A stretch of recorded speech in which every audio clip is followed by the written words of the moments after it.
Well, you know what? We hadn't seen roaches in 2 weeks. We had it under control. Orkin was coming every week. They thought I was nuts, but I said, you will kill them all. I don't care what it takes. I put Ben to bed at 8 o'clock. I go downstairs, and finally, 10 o'clock, I'm too tired. I walk into the room, and here's the reality. You don't look up. If you don't see them, they're not there. And if you know what I'm talking about, they are not there. So I went into the master bath, which has about a 14-foot ceiling with a skylight, and I was washing my face, and I got soap in my eyes. And I looked up. No. No. Huge roach. It was huge. It's up in the skylight, and it's looking at me.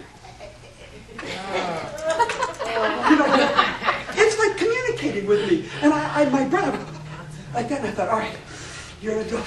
Save the child. That's all I can think of, right? You been there? So I go downstairs. I tried my son's helmet on. It wouldn't fit. I couldn't do it. So, okay, got the broom, grabbed the can of Raid, and I marched upstairs. Breathe, just breathe. And I look at it.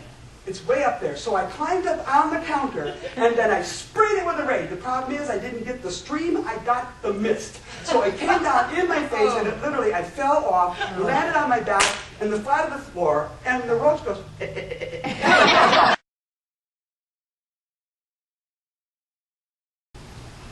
It's peaceful for about a minute. Then my brain went into rational mode. See, I have a good friend that works at Mercy Hospital. And she said that 50% of the foreign objects pulled out of people's ears are roaches. And then I realized that roaches floss. And here's what I knew was going on. The roach is up in the skylight doing this. Roaches. Those of you in the gutter. Those of you in the vents. My position has been compromised. She is in the bed. All you need to do is crawl out and fly into her ear.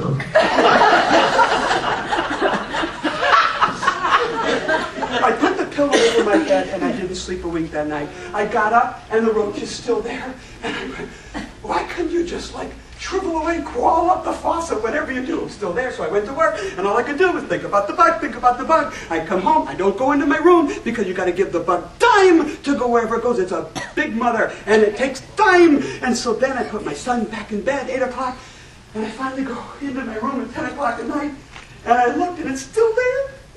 It's a little skinnier. I'm still here. So I went and woke up Ben. He's been on bug patrol. He knows. I said, honey, here's a roach. I need you to kill it. He got out and he had his underoos on. And he wipes his eyes and this little 6-year-old shuffles in front of him. And he looks around the corner and he goes, that's a big one. And then I knew the man I was creating. He goes like this. Step back, Mom. And he moved me out of the archway. He looks at it. He goes to the jacuzzi tub, jumps up on that, goes up on the counter, and then he goes wham with his arm. The bug falls down, and he jumped on it. 30 seconds.